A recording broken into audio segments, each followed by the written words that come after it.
ਵਾਹਿਗੁਰੂ ਵਾਹਿਗੁਰੂ ਵਾਹਿਗੁਰੂ ਵਾਹਿਗੁਰੂ ਵਾਹਿਗੁਰੂ। ਵਾਹਿਗੁਰੂ ਜੀ ਕਾ ਖਾਲਸਾ, ਵਾਹਿਗੁਰੂ ਜੀ ਕੀ ਫਤਿਹ। ਆਓ ਗੁਰੂ ਪਿਆਰੀ ਸਾਧ ਸੰਗਤ ਜੀ, ਆਪ ਸਭ ਸੰਗਤਾਂ ਧੰਨ ਧੰਨ ਸਾਹਿਬ ਸ੍ਰੀ ਗੁਰੂ ਨਾਨਕ ਦੇਵ ਜੀ ਮਹਾਰਾਜ ਦਾ ਜੀਵਨ ਇਤਿਹਾਸ ਸਾਖੀ ਦੇ ਰੂਪ ਦੇ ਵਿੱਚ ਸਰਵਣ ਕਰ ਰਹੇ ਹੋ। ਆਪ ਜੀ ਨੇ ਪਿੱਛੇ ਸਾਖੀ ਦੇ ਵਿੱਚ ਸਰਵਣ ਕੀਤਾ ਪ੍ਰਸੰਗ ਕਿ ਧੰਨ ਸਾਹਿਬ ਸ੍ਰੀ ਗੁਰੂ ਨਾਨਕ ਦੇਵ ਜੀ ਮਹਾਰਾਜ ਜੀ ਰਾਏ ਭੋਏ ਦੀ ਤਲਵੰਡੀ ਆ ਗਏ ਹਨ ਔਰ ਇੱਥੇ ਬੜੇ ਆਰਾਮ ਦੇ ਨਾਲ ਰਹਿਣ ਲੱਗ ਪਏ। ਪਿਤਾ ਮਹਿਤਾ ਕਾਲੂ ਜੀ ਨੇ ਕਿਹਾ ਵੀ ਰਾਏ ਬੁਲਾਰ ਜੀ ਤੁਹਾਨੂੰ ਬਹੁਤ ਪ੍ਰੇਮ ਕਰਦੇ ਹਨ ਔਰ ਚਲੋ ਉਹਨਾਂ ਨੂੰ ਮਿਲ ਕੇ ਆਈਏ। ਤਾਂ ਫਿਰ ਮਹਿਤਾ ਕਾਲੂ ਜੀ ਧੰਨ ਸਾਹਿਬ ਸ੍ਰੀ ਗੁਰੂ ਨਾਨਕ ਦੇਵ ਜੀ ਮਹਾਰਾਜ ਨਾਲ ਭਾਈ ਮਰਦਾਨਾ ਰਾਏ ਬੁਲਾਰ ਨੂੰ ਮਿਲ ਕੇ ਆਉਂਦੇ ਹਨ। ਰਾਏ ਬੁਲਾਰ ਜੀ ਬੜੇ ਖੁਸ਼ ਹੁੰਦੇ ਨੇ ਔਰ ਫਿਰ ਰਾਏ ਬੁਲਾਰ ਜੀ ਨੂੰ ਮਿਲ ਕੇ ਧੰਨ ਸਾਹਿਬ ਸ੍ਰੀ ਗੁਰੂ ਨਾਨਕ ਦੇਵ ਜੀ ਮਹਾਰਾਜ ਜੀ ਆਪਣੇ ਘਰ ਆ ਜਾਂਦੇ ਨੇ। ਮਾਤਾ ਤ੍ਰਿਪਤਾ ਜੀ ਬੜਾ ਪ੍ਰੇਮ ਜਤਾਉਂਦੇ ਨੇ, ਬੜੇ ਖੁਸ਼ ਹਨ। ਇਸ ਤਰ੍ਹਾਂ ਧੰਨ ਸਾਹਿਬ ਸ੍ਰੀ ਗੁਰੂ ਨਾਨਕ ਦੇਵ ਜੀ ਮਹਾਰਾਜ ਜੀ ਰਾਏ ਭੋਏ ਦੀ ਤਲਵੰਡੀ ਦੇ ਵਿੱਚ ਕੁਝ ਸਮਾਂ ਮਹਾਰਾਜ ਜੀ ਨੇ ਰਹਿਣਾ ਕੀਤਾ। ਦਿਨੇ ਮਹਾਰਾਜ ਜੀ ਬਾਹਰ ਵਿਚਰਦੇ ਹਨ, ਬਹੁਤ ਸੰਗਤਾਂ ਗੁਰਸਿੱਖ ਮਿਲਣ ਵਾਸਤੇ ਆਉਂਦੇ ਨੇ। ਭਾਈ ਮਰਦਾਨਾ ਜੀ ਹੁਣ ਹਰ ਵੇਲੇ ਨਾਲ ਰਹਿੰਦਾ ਹੈ ਔਰ ਜਦੋਂ ਇਸ ਗੱਲ ਦਾ ਪਤਾ ਹੁਣ ਕਾਜੀ ਜਿਸ ਨੂੰ ਮਹਾਰਾਜ ਜੀ ਨੇ ਗਿਆਨ ਕਰਾਇਆ ਸੀ, ਜਿਹਦੇ ਕੋਲੇ ਪੜ੍ਹਨ ਗਏ, ਪ੍ਰੋਹਤ ਹਰਦਿਆਲ ਦਾਸ ਪੰਡਿਤ ਜੀ,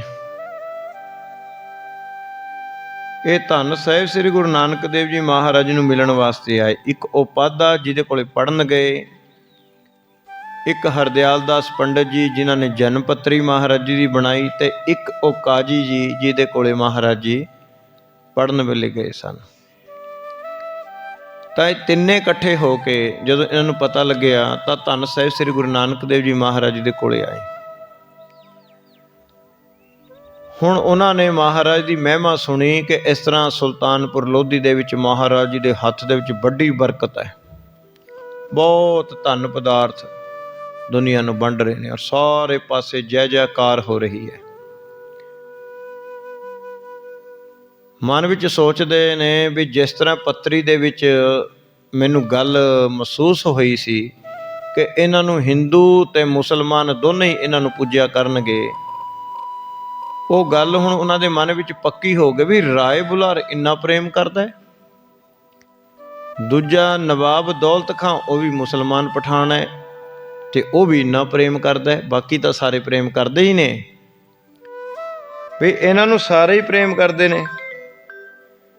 ਸੋ ਇਸ ਤਰ੍ਹਾਂ ਕਰਕੇ ਧੰਨ ਸਾਹਿਬ ਸ੍ਰੀ ਗੁਰੂ ਨਾਨਕ ਦੇਵ ਜੀ ਮਹਾਰਾਜ ਦੀ ਮਹਿਮਾ ਨੂੰ ਜਾਣ ਕੇ ਸਾਰੇ ਪਾਸੇ ਵੀ ਮਹਿਮਾ ਹੋ ਰਹੀ ਹੈ ਧੰਨ ਸਾਹਿਬ ਸ੍ਰੀ ਗੁਰੂ ਨਾਨਕ ਦੇਵ ਜੀ ਮਹਾਰਾਜ ਜੀ ਦੀ, ਇਹ ਜਸ ਨੂੰ ਹਿਰਦੇ ਵਿੱਚ ਧਾਰਨ ਕਰਕੇ ਉਹ ਕਾਜੀ ਸਾਹਿਬ ਤੇ ਉਹ ਪ੍ਰੋਹਤ ਜੀ ਧੰਨ ਸਾਹਿਬ ਸ੍ਰੀ ਗੁਰੂ ਨਾਨਕ ਦੇਵ ਜੀ ਮਹਾਰਾਜ ਜੀ ਨੂੰ ਮਿਲਣ ਵਾਸਤੇ ਆਏ ਹਨ। ਤਾਂ ਧੰਨ ਸਾਹਿਬ ਸ੍ਰੀ ਗੁਰੂ ਨਾਨਕ ਦੇਵ ਜੀ ਮਹਾਰਾਜ ਦੇ ਘਰੇ ਹੀ ਪਹੁੰਚ ਗਏ ਸਵੇਰੇ ਸਵਖਤੇ ਹੀ। ਉਹਨਾਂ ਦੇ ਨਾਲ ਕਿਸ ਤਰ੍ਹਾਂ ਧੰਨ ਸਾਹਿਬ ਸ੍ਰੀ ਗੁਰੂ ਨਾਨਕ ਦੇਵ ਜੀ ਮਹਾਰਾਜ ਦੀ ਗੱਲਬਾਤ ਹੋਈ, ਕੀ ਵਚਨ ਹੋਏ, ਆਓ ਆਪਾਂ ਪ੍ਰੇਮ ਦੇ ਨਾਲ ਉਹ ਵਚਨ ਸਰਵਣ ਕਰਦੇ ਹਾਂ। ਹਾਂਜੀ। ਭਈ ਭੌਰ ਜਸ ਜਾਸ ਪਵਿੱਤਰਾ। ਤਾਂ ਇਸ ਤਰ੍ਹਾਂ ਕਰਕੇ ਭਈ ਭੌਰ ਜਸ ਜਾਸ ਪਵਿੱਤਰਾ, ਸੋ ਇਸ ਤਰ੍ਹਾਂ ਕਰਕੇ ਪ੍ਰੇਮ ਦੇ ਨਾਲ, ਟਕਾਈ ਦੇ ਨਾਲ ਔਰ ਉੱਚੀ ਆਵਾਜ਼ ਦੇ ਵਿੱਚ ਪੜ੍ਹਨ ਦੇ ਨਾਲ ਉਹ ਕਥਾ ਕਰਨੀ ਸੌਖੀ ਹੋ ਜਾਂਦੀ ਹੈ, ਕਿਉਂਕਿ ਉਹ ਸਮਝ ਆ ਜਾਂਦੀ ਹੈ ਪੂਰੀ ਗੱਲ। ਜੇਕਰ ਆਪਾਂ ਇੱਕ ਸਾਹ ਦੇ ਵਿੱਚ ਪੜ੍ਹ ਦਿੰਦੇ ਹਾਂ ਤਾਂ ਫਿਰ ਉਹ ਸਹੀ ਨਹੀਂ ਸਮਝ ਆਉਂਦੀ, ਔਰ ਉਹ ਜਿਹੜਾ ਉਹ ਪੰਕਤੀ ਦਾ ਅਰਥ ਰਹਿ ਜਾਂਦਾ ਅੱਧਾ, ਕਿਉਂਕਿ ਇੱਕ ਕਵਿਤਾ ਛੰਦ ਹੈ, ਛੰਦਾਬੰਦੀ ਹੈ, ਇੱਕ ਇੱਕ ਛੰਦ ਦਾ ਇੱਕ ਇੱਕ ਅਰਥ ਹੈ, ਪੂਰੀ ਲਾਈਨ ਹੈ। ਸੋ ਇਸ ਤਰ੍ਹਾਂ ਕਰਕੇ ਕਿਤੇ ਨਾ ਕਿਤੇ ਫਿਰ ਉਹ ਸਾਖੀ ਦੇ ਵਿੱਚ ਜਿਹੜੀ ਉਹ ਗੱਲ ਮਿਸ ਹੋ ਜਾਂਦੀ ਹੈ। ਸੋ ਇਸ ਕਰਕੇ ਬੜੇ ਧਿਆਨ ਦੇ ਨਾਲ ਉੱਚੀ ਆਵਾਜ਼ ਦੇ ਵਿੱਚ, ਮਿੱਠੀ ਆਵਾਜ਼ ਦੇ ਵਿੱਚ ਇਸ ਤਰ੍ਹਾਂ ਪੜ੍ਹਿਆ ਕਰੋ। ਹਾਂ, ਦੁਬਾਰੇ ਪੜ੍ਹੋ। ਭਈ ਭੋਰ ਜਸ ਜਾਸ ਪਵਿੱਤਰਾ। ਇਸ ਪ੍ਰਕਾਰ ਜਦੋਂ ਸਵੇਰ ਹੋਈ ਤਾਂ ਧੰਨ ਸਾਹਿਬ ਸ੍ਰੀ ਗੁਰੂ ਨਾਨਕ ਦੇਵ ਜੀ ਮਹਾਰਾਜ ਦਾ ਪਵਿੱਤਰ ਜਸ ਸਾਰੇ ਪਾਸੇ ਫੈਲ ਹੀ ਰਿਹਾ ਸੀ। ਵੱਡਾ ਜਸ ਹੋ ਰਿਹਾ ਹੈ ਪਰਿਵਾਰ ਦੇ ਵਿੱਚ, ਘਰ ਦੇ ਵਿੱਚ, ਨਗਰ ਦੇ ਵਿੱਚ। ਵੈਸੇ ਸੋਹਤ ਭਵਨ ਬਚਿਤਰਾ। ਧੰਨ ਸਾਹਿਬ ਸ੍ਰੀ ਗੁਰੂ ਨਾਨਕ ਦੇਵ ਜੀ ਮਹਾਰਾਜ ਜੀ ਆਪਣੇ ਘਰ ਦੇ ਵਿੱਚ ਸੋਭ ਰਹੇ ਹਨ। ਲਿਏ ਬੁਲਾਏ ਪ੍ਰੋਦਾਹਰ ਦਇਆਲਾ। ਸੋ ਇਸ ਪ੍ਰਕਾਰ ਪ੍ਰੋਹਤ ਹਰਦਿਆਲ ਦਾਸ ਜੀ ਪਹਿਲਾਂ ਹੀ ਉਹਨਾਂ ਨੇ ਕਿਹਾ ਸੀ ਵੀ ਜਦੋਂ ਕਦੇ ਵੀ ਆਉਣ ਸਾਨੂੰ ਸੁਨੇਹਾ ਭੇਜ ਦਿਓ, ਅਸੀਂ ਮਿਲਣਾ ਚਾਹੁੰਦੇ ਹਾਂ, ਅਸੀਂ ਦਰਸ਼ਨ ਕਰਨਾ ਚਾਹੁੰਦੇ ਹਾਂ। ਹੁਣ ਧੰਨ ਸਾਹਿਬ ਸ੍ਰੀ ਗੁਰੂ ਨਾਨਕ ਦੇਵ ਜੀ ਮਹਾਰਾਜ ਨੂੰ ਮਿਲਣ ਵਾਸਤੇ ਪ੍ਰੋਹਤ ਹਰਦਿਆਲ ਦਾਸ ਜੀ ਨੂੰ ਬੁਲਾਇਆ ਗਿਆ। ਹਾਂਜੀ। ਸ਼੍ਰੀ ਮੁਖ ਬੋਲੇ ਗਿਰਾ ਰਸਾਲਾ। ਧੰਨ ਸਾਹਿਬ ਸ੍ਰੀ ਗੁਰੂ ਨਾਨਕ ਦੇਵ ਜੀ ਮਹਾਰਾਜ ਜੀ ਹਰਦਿਆਲ ਦਾਸ ਪੰਡਿਤ ਜੀ ਨੂੰ ਬੜੇ ਪ੍ਰੇਮ ਦੇ ਨਾਲ, ਮਿੱਠੀ ਆਵਾਜ਼ ਦੇ ਵਿੱਚ ਮਹਾਰਾਜ ਜੀ ਬੋਲੇ। ਮਹਾਰਾਜ ਜੀ ਦਾ ਇੱਕ ਸੁਭਾਅ ਸੀ ਮਹਾਰਾਜ ਦਾ, ਹਰ ਇੱਕ ਦੇ ਨਾਲ ਪ੍ਰੇਮ ਦੇ ਨਾਲ ਗੱਲ ਕਰਨੀ ਔਰ ਮਿਠਾਸ ਦੇ ਵਿੱਚ ਰਹਿਣਾ, ਹਰ ਵੇਲੇ ਖੁਸ਼ ਰਹਿਣਾ। ਇਸ ਤਰ੍ਹਾਂ ਦਾ ਸੁਭਾਅ ਸੀ ਧੰਨ ਸਾਹਿਬ ਸ੍ਰੀ ਗੁਰੂ ਨਾਨਕ ਦੇਵ ਜੀ ਮਹਾਰਾਜ ਦਾ। ਹਾਂਜੀ। ਜਾਚੋ ਜੋ ਮਨ ਮਹਿ ਹੋਏ ਲਾਲਸ। ਹੁਣ ਧੰਨ ਸਾਹਿਬ ਸ੍ਰੀ ਗੁਰੂ ਨਾਨਕ ਦੇਵ ਜੀ ਮਹਾਰਾਜ ਜੀ ਜਦੋਂ ਹਰਦਿਆਲ ਦਾਸ ਪੰਡਿਤ ਜੀ ਹਰ ਵੇਲੇ ਯਾਦ ਕਰਦਾ ਸੀ ਨਾ, ਹੁਣ ਫਿਰ ਮਹਾਰਾਜ ਜੀ ਨੂੰ ਹਰਦਿਆਲ ਦਾਸ ਪੰਡਿਤ ਜੀ ਜਦੋਂ ਮਿਲਣ ਵਾਸਤੇ ਆਏ, ਧੰਨ ਸ੍ਰੀ ਗੁਰੂ ਨਾਨਕ ਦੇਵ ਜੀ ਮਹਾਰਾਜ ਕਹਿੰਦੇ, ਹੇ ਹਰਦਿਆਲ ਦਾਸ ਪੰਡਿਤ ਜੀ, ਮੰਗੋ ਜੋ ਤੁਹਾਡੇ ਮਨ ਵਿੱਚ ਲਾਲਸਾ ਹੈ, ਜੋ ਤੁਹਾਡੇ ਮਨ ਦੀ ਇੱਛਾ ਹੈ, ਉਹ ਸਾਨੂੰ ਕਹਿਣਾ ਕਰੋ। ਉਹ ਪਰਮੇਸ਼ਰ ਪਾਸੋਂ ਤੁਹਾਨੂੰ ਉਹ ਵਸਤੂ ਦਿਵਾਏ ਦੇਵਾਂਗੇ। ਉਹ ਤੁਹਾਨੂੰ ਜੋ ਵੀ ਤੁਸੀਂ ਮੰਗੋਗੇ ਉਹ ਤੁਹਾਨੂੰ ਦੇ ਦੇਵਾਂਗੇ। ਮਹਾਰਾਜ ਨੇ ਇਸ ਤਰ੍ਹਾਂ ਕਿਹਾ, ਲਿਹੋ ਅਭੈ ਸੋ ਕਰਹੁ ਨਾਲ ਆਲਸ। ਹੁਣ ਤੁਸੀਂ ਆਲਸ ਨਾ ਕਰੋ, ਨਿਸੰਗ ਹੋ ਕੇ ਮੰਗੋ। ਜੋ ਵੀ ਤੁਹਾਨੂੰ ਚਾਹੀਦਾ ਹੈ, ਅਸੀਂ ਤੁਹਾਡੇ ਤੇ ਖੁਸ਼ ਹਾਂ, ਤੁਸੀਂ ਅੱਜ ਮੰਗ ਲਵੋ। ਬੋਲਿਓ ਦਿਜ ਹਰਦਿਆਲ ਪਰਬੀਨਾ। ਹਰਦਿਆਲ ਦਾਸ ਪੰਡਿਤ ਜੀ ਸਿਆਣਾ ਸੀ, ਵਿਦਿਆ ਪੜ੍ਹਿਆ ਸੀ। ਹੁਣ ਜਦ ਤੋਂ ਮਹਾਰਾਜ ਜੀ ਨੇ ਉਹ ਜਨੇਊ ਵੇਲੇ ਜਾਂ ਪੜ੍ਹਨ ਵੇਲੇ ਹਰਦਿਆਲ ਦਾਸ ਪਾਧੇ ਜੀ ਨੂੰ ਸਿੱਖਿਆ ਦਿੱਤੀ, ਉਹ ਸੁਣ ਕੇ ਹਰਦਿਆਲ ਦਾਸ ਪਾਧੇ ਦਾ ਮਨ ਪਹਿਲਾਂ ਹੀ ਭਗਤੀ ਭਾਵ ਦੇ ਵਿੱਚ ਲੱਗਿਆ ਸੀ। ਇਸ ਕਰਕੇ ਉਹਨੇ ਕੱਚੀ ਗੱਲ ਤਾਂ ਕੀ ਮੰਗਣੀ ਸੀ। ਇਸ ਤਰ੍ਹਾਂ ਹਰਦਿਆਲ ਦਾਸ ਪੰਡਿਤ ਜੀ ਕਹਿਣ ਲੱਗੇ, ਆਦ ਰੂਪ ਤੁਮ ਦਾਨੀ ਦੀਨਾ। ਕਿ ਹੇ ਸੱਚੇ ਪਾਤਸ਼ਾਹ, ਤੁਸੀਂ ਤਾਂ ਮੁੱਢ ਤੋਂ ਹੀ ਦਿਆਲੂ ਹੋ। ਆਦਿ ਤੋਂ, ਜੱਦੀ ਤੁਸੀਂ ਸ੍ਰਿਸ਼ਟੀ ਸਾਜੀ ਹੈ, ਉਦੋਂ ਤੋਂ ਹੀ ਤੁਸੀਂ ਗਰੀਬਾਂ ਦਾ, ਆਪਣੇ ਪਿਆਰਿਆਂ ਦਾ, ਭਗਤਾਂ ਨੂੰ ਦਾਨ ਦਿੰਦੇ ਆਏ ਹੋ। ਹੁਣ ਦੇਖੋ ਕਿੱਡੀ ਭਾਵਨਾ ਰੱਖੀ ਹੈ ਹਰਦਿਆਲ ਦਾਸ ਪੰਡਿਤ ਜੀ, ਕਿ ਹੇ ਹਰ ਜੀ, ਹੇ ਪ੍ਰਭ ਜੀ, ਤੁਸੀਂ ਆਦਿ ਤੋਂ, ਮੁੱਢ ਤੋਂ ਹੀ ਆਪਣੇ ਭਗਤਾਂ ਨੂੰ, ਗਰੀਬਾਂ ਨੂੰ ਦਾਨ ਦਿੰਦੇ ਆਏ ਹੋ। ਰਾਵਰ ਜੀਤੀ ਲਖਾਵਨ ਕੀਨੀ। ਹਾਂ, ਕਹਿਣ ਲੱਗੇ ਤੁਹਾਡੀ ਜਿੰਨੀ ਵੀ ਮਹਿਮਾ ਮੈਂ ਸੁਣੀ ਸੀ, 33 ਮਹਿਮਾ ਮੈਂ ਲਖ ਲੀਨੀ। ਹਰਦਿਆਲ ਦਾਸ ਪੰਡਿਤ ਜੀ ਕਹਿੰਦਾ ਹੈ ਕਿ ਮੈਂ ਜਿੰਨੀ ਕੁ ਵੀ ਮਹਿਮਾ ਤੁਹਾਡੇ ਜਨਮ ਵੇਲੇ ਉਹ ਨਛੱਤਰਾਂ ਤੋਂ ਜਾਣੂ ਕਰੇ ਪੱਤਰੀ ਦੁਆਰਾ ਅਨੁਮਾਨ ਲਾਇਆ ਸੀ, ਉਹ ਤੋਂ ਕਿਤੇ ਜ਼ਿਆਦਾ ਹੁਣ ਤੁਹਾਡੀ ਸੋਭਾ ਵੱਧਦੀ ਜਾ ਰਹੀ ਹੈ, ਫੈਲਦੀ ਜਾ ਰਹੀ ਹੈ ਤੁਹਾਡੀ ਕੀਰਤੀ। ਹਾਂਜੀ। ਅਪਰ ਨਰ ਨਸੀ ਮਤ ਮੁਰ ਨਾਹੀ। ਹਾਂ, ਕਹਿਣ ਲੱਗਿਆ ਮਹਾਰਾਜ, ਮੇਰੀ ਹੋਰਨਾਂ ਵਰਗੀ ਬੁੱਧ ਨਹੀਂ ਹੈ। ਭਾਵ ਮੈਂ ਜਿਵੇਂ ਲੋਕ ਆਪ ਜੀ ਤੋਂ ਕੋਈ ਆਟਾ ਮੰਗਦਾ, ਕੋਈ ਲੂਣ ਮੰਗਦਾ, ਕੋਈ ਕੱਪੜਾ ਮੰਗਦਾ, ਕੋਈ ਕੁਛ ਮੰਗਦਾ, ਕੋਈ ਪੈਸੇ ਮੰਗਦਾ, ਇਹ ਦੁਨਿਆਵੀ ਮੇਰੀ ਮੰਗ ਨਹੀਂ ਹੈ। ਹਰਦਿਆਲ ਦਾਸ ਪੰਡਿਤ ਜੀ ਕਹਿੰਦਾ, ਮੇਰੀ ਮਹਾਰਾਜ ਉਹਨਾਂ ਵਰਗੀ ਮੱਤ ਨਹੀਂ ਹੈ, ਬੁੱਧ ਨਹੀਂ ਹੈ। ਮੈਂ ਆਪ ਨੂੰ ਜਾਣ ਚੁੱਕਿਆ ਹਾਂ ਵੀ ਤੁਸੀਂ ਕੌਣ ਹੋ। ਤੁਹਾਡੇ ਪਾਸੋਂ ਕੀ ਮੰਗਣਾ ਚਾਹੀਦਾ ਹੈ, ਕਿਉਂਕਿ ਆਮ ਤਾਂ ਪਤਾ ਹੀ ਨਹੀਂ ਵਿਚਾਰਿਆਂ ਨੂੰ ਵੀ ਕੀ ਮੰਗਣਾ ਹੁੰਦਾ। ਸਾਧੂਆਂ ਕੋਲੇ ਨਹੀਂ ਸਾਰੀ ਉਮਰ ਪਤਾ ਲੱਗਦਾ। ਸਾਧੂਆਂ ਕੋਲੇ 7 ਵਸਤੂ ਮੰਗੀ ਦੀ ਹੈ, ਔਰ 7 ਵਸਤੂ ਮੰਗਣ ਤੇ ਸਾਧੂ ਵੀ ਖੁਸ਼ ਹੁੰਦਾ, ਬੜਾ ਚਾਅ ਚੜ੍ਹਦਾ ਵੀ ਕੋਈ ਗਾਹਕ ਮਿਲਿਆ ਅੱਜ ਗਾਹਕ ਮਿਲਿਆ ਕੋਈ, ਤੇ ਇਹਨੂੰ ਵਸਤੂ ਦੇਣ 'ਚ ਆਨੰਦ ਆਵੇਗਾ। ਸੋ ਇਸ ਪ੍ਰਕਾਰ ਹਰਦਿਆਲ ਦਾਸ ਪੰਡਿਤ ਜੀ ਕਹਿਣ ਲੱਗਾ, ਮਹਾਰਾਜ ਮੈਂ ਬਾਕੀਆਂ ਮੰਗ ਇਹ ਪਦਾਰਥ ਦੁਨੀਆ ਵਿੱਚ ਜਾਂ ਨਹੀਂ ਮੰਗਦਾ। ਤਰਹਿ ਜੇ ਭਾਵਨ ਨਰ ਤਵ ਨਾਹੀ। ਹਾਂ ਮਹਾਰਾਜ ਸੱਚੇ ਪਾਤਸ਼ਾਹ ਜੀ ਕਿ ਮੇਰਾ ਮਨ ਕਹਿੰਦਾ ਇਹ ਗੱਲ। ਹਰਦਿਆਲ ਦਾਸ ਪੰਡਿਤ ਜੀ ਨੇ ਕਿਹਾ, ਜੇ ਤੁਹਾਡੇ ਦੇ ਉੱਪਰ ਸ਼ਰਧਾ ਵਿਸ਼ਵਾਸ ਰੱਖ ਕੇ ਮਨ ਵਿੱਚ ਗੱਲ ਵਿਚਾਰੀਏ ਤੇ ਤੁਸੀਂ ਮਨੁੱਖ ਨਹੀਂ ਹੋ। ਹਰਦਿਆਲ ਦਾਸ ਪੰਡਿਤ ਜੀ ਕਹਿੰਦਾ, ਮਹਾਰਾਜ ਜੀ ਤੁਸੀਂ ਮਨੁੱਖ ਨਹੀਂ ਹੋ, ਤੁਸੀਂ ਤਾਂ ਪਰਮੇਸ਼ਰ ਹੋ। ਹਾਂਜੀ, ਕਾਰਨ ਕਾਰਜ ਕੋ ਆਧਾਰਾ। ਸਾਰੀ ਸ੍ਰਿਸ਼ਟੀ ਦੇ ਵਿੱਚ ਜਿੰਨੇ ਵੀ ਕੰਮ ਕਾਜ ਹੋ ਰਹੇ ਨੇ, ਸਾਰੇ ਕੰਮ ਕਾਜ ਕਰਨ ਵਾਲੇ ਸਭ ਦਾ ਕਾਰਜ ਔਰ ਕਾਰਨ हे ਪਰਮੇਸ਼ਰ ਰੂਪ ਨਾਨਕ ਜੀ ਤੁਸੀਂ ਹੋ। ਸਾਰੀ ਸ੍ਰਿਸ਼ਟੀ ਨੂੰ ਸਾਜਣ ਵਾਲੇ, ਸਾਰਿਆਂ ਤੇ ਕਿਰਪਾ ਕਰਨ ਵਾਲੇ ਤੁਸੀਂ ਹੀ ਹੋ। ਸਭ ਕੋ ਕਰਤਾ ਜਿਤੋ ਪਸਾਰਾ। ਜਿੰਨਾ ਵੀ ਸਾਰਾ ਪਸਾਰਾ ਸ੍ਰਿਸ਼ਟੀ ਸਾਜੀ ਹੋਈ ਹੈ, ਤੁਹਾਡੀ ਸ੍ਰਿਸ਼ਟੀ ਸਾਜੀ ਹੋਈ ਹੈ। ਸਾਰੀ ਸ੍ਰਿਸ਼ਟੀ ਦੀ ਤੁਸੀਂ ਪ੍ਰਤਿਪਾਲਨਾ ਕਰਦੇ ਹੋ, ਸਾਂਭ ਸੰਭਾਲ ਕਰਦੇ ਹੋ। ਪਰਮੇਸ਼ਰ ਪਰ ਬ੍ਰਹਮ ਪੁਰਾਤਨ।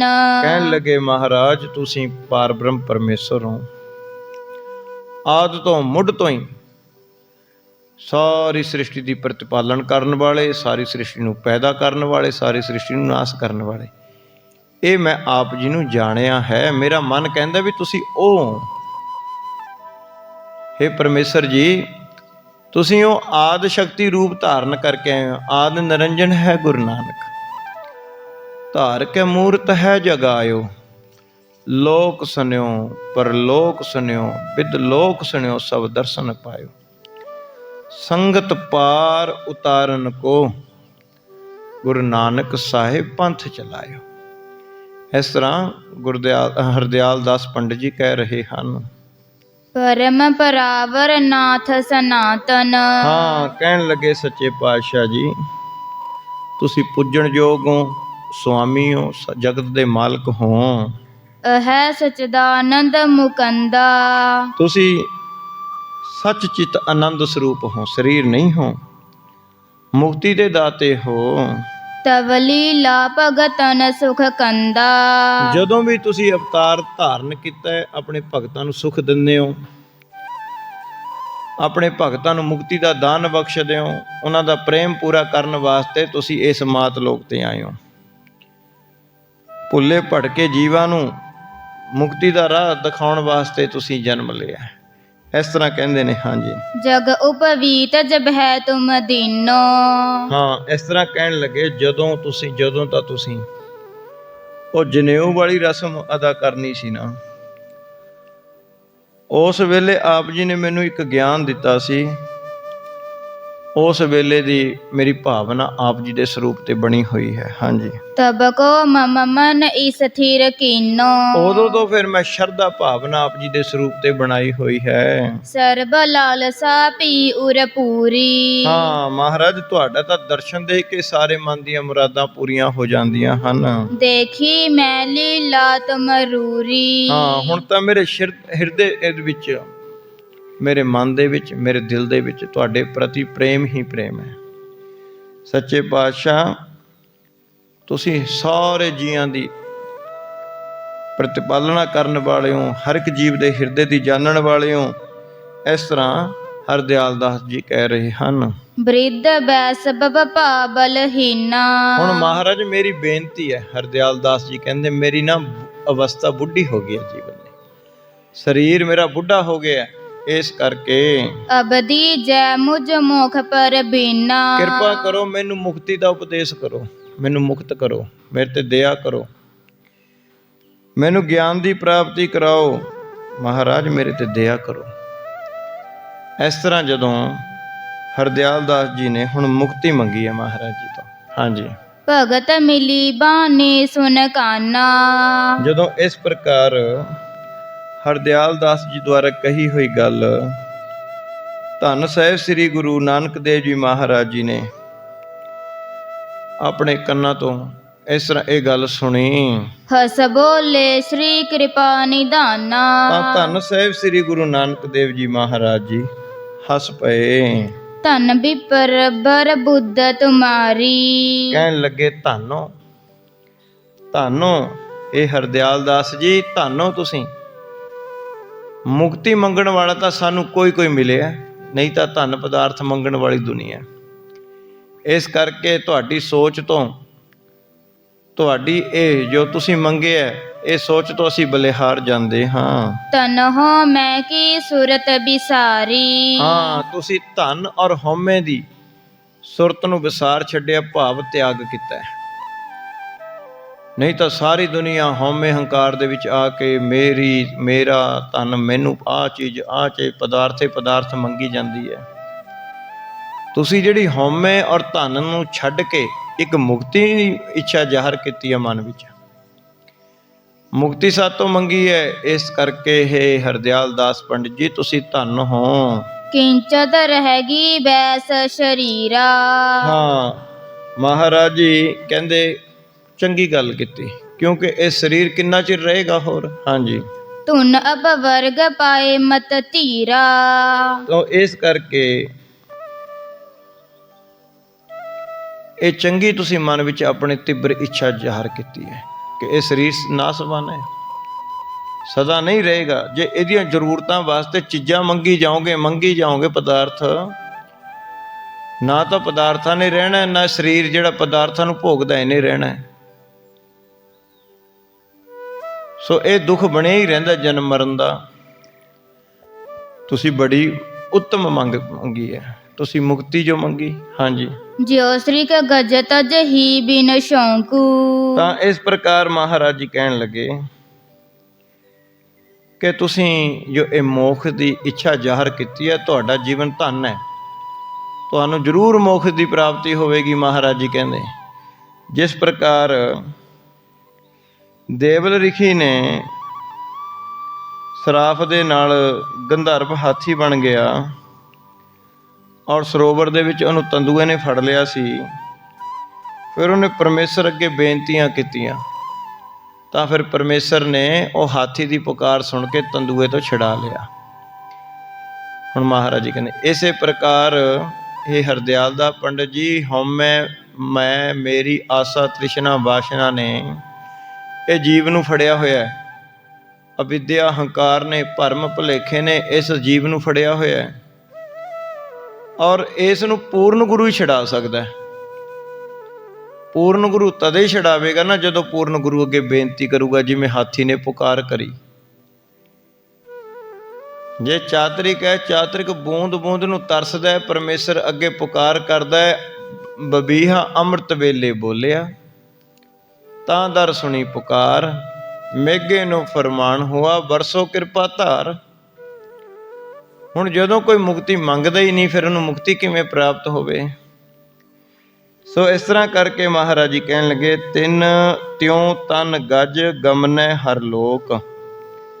ਤੇ ਫਿਰ ਉਹ ਹਾਥੀ ਦਾ ਛੁਟਕਾਰਾ ਹੋਇਆ ਔਰ ਛੁਟਕਾਰਾ ਹੋਣ ਤੇ ਮਹਾਰਾਜ ਨੇ ਉਹਨੂੰ ਮੁਕਤ ਕਰ ਦਿੱਤਾ ਤੇ ਉਹ ਸਵਰਗ ਨੂੰ ਗਿਆ। ਸੋ ਇਸ ਪ੍ਰਕਾਰ ਮਹਾਰਾਜ ਜੀ ਕਹਿੰਦੇ ਨੇ, ਹੇ ਹਰਦਿਆਲ ਦਾਸ ਪੰਡਿਤ ਜੀ, ਤੁਹਾਡੀ ਮੁਕਤੀ ਹੋ ਜਾਵੇਗੀ। ਅਸ ਕਹਿ ਦੀਨੋ ਦਰਬ ਕਨੇਰਾ। ਇਸ ਪ੍ਰਕਾਰ ਮਹਾਰਾਜ ਜੀ ਨੇ ਕਿਹਾ। ਹੁਣ ਹਰਦਿਆਲ ਦਾਸ ਪੰਡਿਤ ਜੀ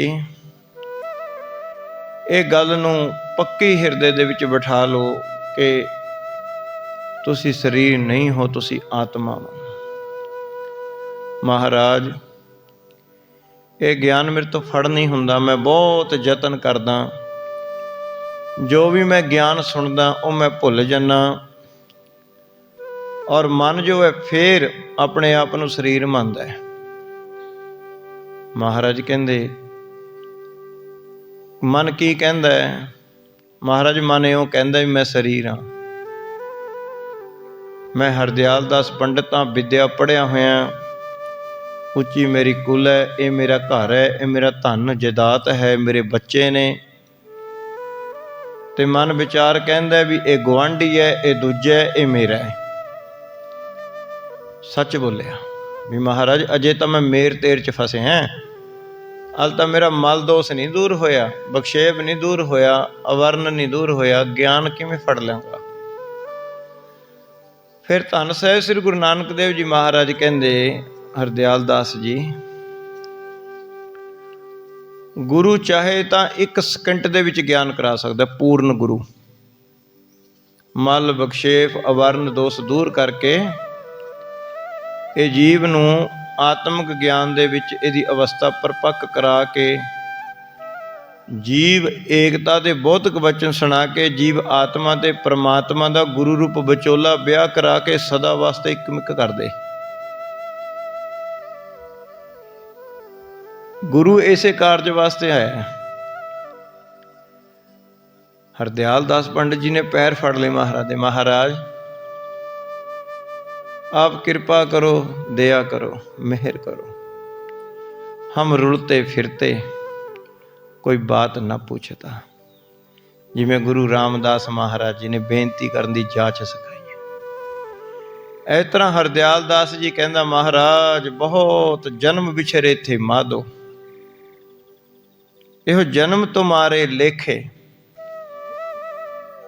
हार भरियो स्वामी के द्वारे, दीजे बुद्ध विवेक। कि मैं महाराज मैं तुहाडी शरण पै गया, मेरे ते दया कर। सब ज्ञान त्यान भुला के, उच्ची कुल दा मान त्याग के महाराज मैं आपदे चरनां ते डिग्गा, मेरे कृपा कर। धन साहिब श्री गुरु नानक देव जी महाराज जी ने हरदयाल दास पंडित जी नूं अपने हत्थां च लिया और हरदयाल दास पंडित जी नूं गल नाल लाया। कहन लगे हरदयाल दास पंडित जी परमेश्वर दा नाम जपो, जीवन नूं झूठा जानो, मौत नूं याद रखो, अंत काल असी तुहाडे बाली बनांगे और तुहानूं मुक्ति दी प्राप्ति हो जाएगी। सो इस तरह करके धन साहिब श्री गुरु नानक देव जी महाराज जी ने जदों हरदयाल दास पंडित जी वल देखिया ਤਾਂ ਫਿਰ ਉਹ 'ਤੇ ਮਿਹਰ ਕਰ ਦਿੱਤੀ ਔਰ ਹਰਦਿਆਲ ਦਾਸ ਪੰਡਿਤ ਜੀ ਦੇ ਅੰਦਰ ਗਿਆਨ ਦਾ ਚਾਨਣਾ ਹੋ ਜਾਂਦਾ ਹੈ ਔਰ ਪੰਡਿਤ ਜੀ ਬੜੇ ਖੁਸ਼ ਹੁੰਦੇ ਨੇ। ਫਿਰ ਸਾਰਾ ਦੁੱਖ ਤਕਲੀਫ, ਸਾਰਾ ਗਮ, ਮੈਂ ਸਰੀਰ ਹਾਂ, ਹਉਮੈ ਦਾ ਗਮ, सारी आद व्याध उपाधि तकलीफ सारी मन तो लै जाती है और किसी रब्बी खुमारी दे विच हरदयाल दास पंडित जी खुश हो जाते हैं, झूमण लग जाते हैं। सो इस प्रकार महाराज जी ने हरदयाल दास पंडित जी ते कृपा की। आस कह दिनों दरब कनेरा, तह पर कृपा दृष्ट है हेरा। ਤੇ ਐਸੀ ਮਿਹਰ ਭਰੀ ਨਜ਼ਰ ਮਾਰੀ ਕਿ ਹਰਦਿਆਲ ਦਾਸ ਪੰਡਿਤ ਜੀ ਨੂੰ ਨਿਹਾਲ ਕਰ ਦਿੱਤਾ। ਭਇਓ ਗਿਆਨ ਨਿਜ ਰੂਪ ਪਛਾਨਾ। ਉਸੇ ਵੇਲੇ ਹਰਦਿਆਲ ਦਾਸ ਪੰਡਿਤ ਜੀ ਦੇ ਅੰਦਰ ਗਿਆਨ ਪ੍ਰਗਟ ਹੋ ਗਿਆ ਤੇ ਉਸ ਨੇ ਆਪਣੇ ਨਿਜ ਸਰੂਪ ਨੂੰ ਪਛਾਣਿਆ ਵੀ ਮੈਂ ਕੌਣ ਹਾਂ, ਮੈਂ ਕੌਣ ਹਾਂ। ਆਪਾਂ ਆਪ ਸਾਰੇ ਆਪਣਾ ਸਰੂਪ ਭੁੱਲੇ ਹਾਂ, ਸਰੂਪ ਭੁੱਲੇ ਹਾਂ, ਰੱਬ ਤੋਂ ਵਿਛੜੇ ਹਾਂ, ਉਹ ਤੋਂ ਵਿਛੜੇ ਹੋਏ ਰੋਂਦੇ ਕਰਲਾਉਂਦੇ ਵਿਲਕਦੇ ਫਿਰਦੇ ਹਾਂ। ਇੱਥੇ ਸੁੱਖ ਪ੍ਰਾਪਤ ਹੋ ਜੇ, ਉੱਥੇ ਸੁੱਖ ਪ੍ਰਾਪਤ ਹੋ ਜੇ, ਥਾਂ ਥਾਂ ਤੇ ਸੁੱਖ ਭਾਲਦੇ ਫਿਰ ਰਹੇ ਹਾਂ ਪਰ ਸੁੱਖ ਨਹੀਂ ਪ੍ਰਾਪਤ ਹੁੰਦਾ। ਜਿਸ ਪ੍ਰਕਾਰ ਬੱਚਾ ਆਪਣੇ ਘਰ ਤੋਂ ਵਿਛੜ ਕੇ ਦੂਰ ਰੋਂਦਾ ਕਰਲਾਉਂਦਾ ਫਿਰੇ, ਕੋਈ ਨੇੜੇ ਨਾ ਲਾਵੇ, ਰਹਿਣ ਨੂੰ ਥਾਂ ਨਾ ਦੇਵੇ, ਖਾਣ ਨੂੰ ਰੋਟੀ ਨਾ ਦੇਵੇ, ਪੀਣ ਨੂੰ ਪਾਣੀ ਨਾ ਦੇਵੇ, ਮਾਂ ਜਿਹੋ ਜਿਹਾ ਪਿਆਰ ਨਾ ਕੋਈ ਦੇਵੇ, ਉਹ ਬੱਚੇ ਦੀ ਕੀ ਹਾਲਤ ਹੁੰਦੀ ਹੈ, ਦਰ ਦਰ ਤੇ ਠੋਕਰਾਂ ਖਾਂਦਾ ਫਿਰਦਾ ਹੈ। ਸੋ ਇਸੇ ਪ੍ਰਕਾਰ ਇਹ ਜੀਵ 84 ਲੱਖ ਜੁਨਾਂ ਦੇ ਵਿੱਚ ਨਰਕਾਂ ਦੇ ਵਿੱਚ ਠੋਕਰਾਂ ਖਾਂਦਾ ਫਿਰਦਾ ਹੈ, ਰੋਂਦਾ ਵਿਲਕਦਾ ਕਰਲਾਉਂਦਾ, ਹੱਥ ਅੱਡਦਾ ਫਿਰਦਾ ਹੈ, ਮੰਗਤਾ ਹੋਇਆ ਫਿਰ ਰਿਹਾ ਹੈ ਦਾਤਾ। ਅਗਿਆਨਤਾ ਦੇ ਵਸ ਹੋ ਕੇ ਮਿੰਨਤਾਂ ਤਰਲੇ ਹੱਥ ਅੱਡਦਾ ਫਿਰਦਾ ਹੈ। ਸੋ ਇਸ ਪ੍ਰਕਾਰ ਧੰਨ ਸਾਹਿਬ ਸ੍ਰੀ ਗੁਰੂ ਨਾਨਕ ਦੇਵ ਜੀ ਮਹਾਰਾਜ ਜੀ ਨੇ ਇੱਕ ਮਿਹਰ ਦੀ ਨਜ਼ਰ ਪਾਈ। ਹਰਦਿਆਲ ਦਾਸ ਪੰਡਿਤ ਜੀ ਨੂੰ ਨਿਹਾਲ ਕਰ ਦਿੰਦੇ ਹਨ, ਐਸਾ ਸਤਿਗੁਰ ਮੇਰਾ ਜਿਹੜਾ ਵਿਛੜਿਆਂ ਨੂੰ ਮੇਲਦਾ। ਜੇ ਮਹਾਰਾਜ ਜੀ ਨੇ ਮਿਹਰ ਦੀ ਨਿਗਾਹ ਰਿੱਠੇ ਵੱਲ ਵੀ ਪਾ ਦਿੱਤਾ, ਕੌੜਾ ਰਿੱਠਾ ਮਿੱਠਾ ਕਰ ਦਿੱਤਾ। ਹੁਣ ਹਰਦਿਆਲ ਦਾਸ ਪੰਡਿਤ ਜੀ ਨੂੰ ਮਹਾਰਾਜ ਜੀ ਨੇ ਕਿਰਪਾ ਕਰਕੇ ਗਿਆਨ ਦੀ ਬਖਸ਼ਿਸ਼ ਕਰ ਦਿੱਤੀ। ਜੀਵ ਭਾਵ ਸਭ ਹੀ ਬਿਸਰਾਨਾ। ਹਾਂ, ਜਿਹੜਾ ਆਪਣੇ ਆਪ ਨੂੰ ਸਰੀਰ ਮੰਨਦਾ ਸੀ ਔਰ ਆਪਣੇ ਆਪ ਨੂੰ ਪਰਮੇਸ਼ਰ ਤੋਂ ਅੱਡ ਮੰਨਦਾ ਸੀ, ਉਹ ਸਾਰਾ ਵਿਸਰ ਗਿਆ। ਉਸਦਾ ਇੱਕੋ ਇੱਕ ਰਾਮ ਕਬੀਰਾ ਏਕ ਭਏ ਹੈ, ਕੋਈ ਨਾ ਸਕੇ ਪਛਾਨੀ। ਇਸ ਪ੍ਰਕਾਰ ਹਾਂਜੀ ਗਇਓ ਸਦਨ ਸੁਖ ਪਾਏ ਅਮੋਲਾ। ਬੜਾ ਆਨੰਦ ਦੇ ਵਿੱਚ ਫਿਰ ਇਹ ਜਿਹੜਾ ਹਰਦਿਆਲ ਦਾਸ ਪੰਡਿਤ ਜੀ ਆਪਣੇ ਘਰ ਨੂੰ ਚਲਿਆ ਗਿਆ। ਨਿਜ ਮਨ ਨਿਸਚਾਹੁ ਤੋ ਅਡੋਲਾ। ਹੁਣ ਮਨ ਦੇ ਵਿੱਚ ਮਨ ਹੁਣ ਅਮਨ ਹੋ ਗਿਆ ਹੈ ਔਰ ਅਡੋਲ ਅਵਸਥਾ ਹੋ ਗਈ ਹੈ ਔਰ ਆਨੰਦਮਈ ਅਵਸਥਾ ਹੋ ਗਈ ਹੈ, ਝੂਮਦਾ ਜਾਂਦਾ ਹੈ। ਬਹਰੋ ਪਾਦਾ ਬੈਦ ਮੁਲਾਨਾ। ਹੁਣ ਜਦੋਂ ਇਸ ਗੱਲ ਦਾ ਪਤਾ ਪਾਦਾ ਤੇ ਮੁਲਾਨਾ ਉਹਨਾਂ ਨੂੰ ਲੱਗਦਾ ਹੈ, ਜਿਹੜੇ ਪਾਦੇ ਕੋਲੇ ਪੜਨ ਗਏ। ਹੁਣ ਇਹ ਹਰਦਿਆਲ ਦਾਸ ਪੰਡਿਤ ਜੀ ਉਹ ਨੇ ਜਿਨ੍ਹਾਂ ਨੇ ਪੱਤਰੀ ਬਣਾਈ ਸੀ ਮਹਾਰਾਜ ਦੀ। ਹੁਣ ਜਦੋਂ ਪਾਦੇ ਤੇ ਕਾਜੀ ਜੀ ਨੂੰ ਪਤਾ ਲੱਗਿਆ ਵੀ ਹਰਦਿਆਲ ਦਾਸ ਪੰਡਿਤ ਜੀ ਨੂੰ ਗਿਆਨ ਕਰਾ ਦਿੱਤਾ ਹੈ ਉਹਨਾਂ ਨੇ ਔਰ ਕਿਸੇ ਰੱਬੀ ਆਨੰਦ ਦੇ ਵਿੱਚ ਝੂਮ ਰਹੇ ਹਨ, ਤਾਂ ਇਹ ਵੀ ਬਖਸ਼ਿਸ਼ ਕਰਾਉਣ ਵਾਸਤੇ ਆਏ। ਚਲ ਆਏ ਜਹ ਤੇ ਗਤ ਤਾਨਾ। ਜਿੱਥੇ ਧੰਨ ਸਾਹਿਬ ਸ੍ਰੀ ਗੁਰੂ ਨਾਨਕ ਦੇਵ ਜੀ ਮਹਾਰਾਜ ਸਨ ਉੱਥੇ ਪਹੁੰਚੇ। ਮਿਲਨ ਹੇਤ ਮਨ ਸੰਗ ਉਮੰਗਾ। ਬੜੀ ਮਨ ਦੇ ਵਿੱਚ ਇਹਨਾਂ ਦੇ ਮਹਾਰਾਜ ਦੇ ਦਰਸ਼ਨਾਂ ਦੀ ਚਾਹਤ ਹੈ, ਬਹੁਤ ਚਾਹਤ ਹੈ ਇਹਨਾਂ ਦੇ ਹਿਰਦੇ ਦੇ ਵਿੱਚ। ਹਾਂਜੀ, ਜਿਨ ਕੋ ਚੰਡਿਓ ਰੰਗ ਸਤਸੰਗਾ। ਇਹਨਾਂ ਦੇ ਮਨ ਨੂੰ ਵੀ ਮਹਾਰਾਜ ਜੀ ਦੀ ਕਿਰਪਾ ਦੁਆਰਾ ਸਤ ਸੰਗ ਦਾ ਰੰਗ ਚੜ ਗਿਆ ਸੀ, ਦਇਆ ਕਰ ਦਿੱਤੀ ਸੀ ਮਹਾਰਾਜ ਜੀ ਨੇ। ਜਬ ਹੈ ਬਿਲੋਕਿਓ ਕਾਲੂ ਨੰਦਨ। ਸੋ ਇਸ ਤਰ੍ਹਾਂ ਕਰਕੇ ਜਦੋਂ ਮਹਿਤਾ ਕਾਲੂ ਜੀ ਨੇ ਇਹਨਾਂ ਨੂੰ ਆਪਣੇ ਘਰ ਵੱਲ ਆਂਦੇ ਦੇਖਿਆ, ਪਾਦਾ ਜੀ ਨੂੰ ਤੇ ਕਾਜੀ ਜੀ ਨੂੰ, ਮਹਿਤਾ ਕਾਲੂ ਜੀ ਨੇ ਉਸੇ ਵੇਲੇ ਇਹਨਾਂ ਨੂੰ ਆਪਣੇ ਘਰ ਦੇ ਅੰਦਰ ਬੁਲਾ ਲਿਆ ਸਤਿਕਾਰ ਸਹਿਤ। ਤਾਏ ਕਰੀ ਯੁਗ ਪਦ ਪਰ ਬੰਦਨ। ਤਾਂ ਇਹ ਦੋਨਾਂ ਨੇ ਆ ਕੇ ਮਹਾਰਾਜ ਦੇ ਚਰਨਾਂ ਤੇ ਨਮਸਕਾਰ ਕਰੀ। ਮਹਾਰਾਜ ਜੀ ਬਥੇਰਾ ਰੋਕਦੇ ਰਹੇ ਵੀ ਨਹੀਂ ਤੁਸੀਂ ਸਤਿਕਾਰਯੋਗ ਹੋ, ਪਰ ਇਹਨਾਂ ਨੇ ਮਹਾਰਾਜ ਜੀ ਦੇ ਚਰਨ ਫੜ ਲਏ। ਹੇਰ ਸਰੂਪ ਅਨੂਪ ਅਜੋਨਾ। ਹੁਣ ਮਹਾਰਾਜ ਜੀ ਦੇ ਚਿਹਰੇ ਵੱਲ ਦੇਖੀ ਜਾਂਦੇ ਨੇ ਔਰ ਅੰਦਰੋਂ ਅੰਦਰੀ ਬੇਨਤੀਆਂ ਕਰੀ ਜਾਂਦੇ ਨੇ।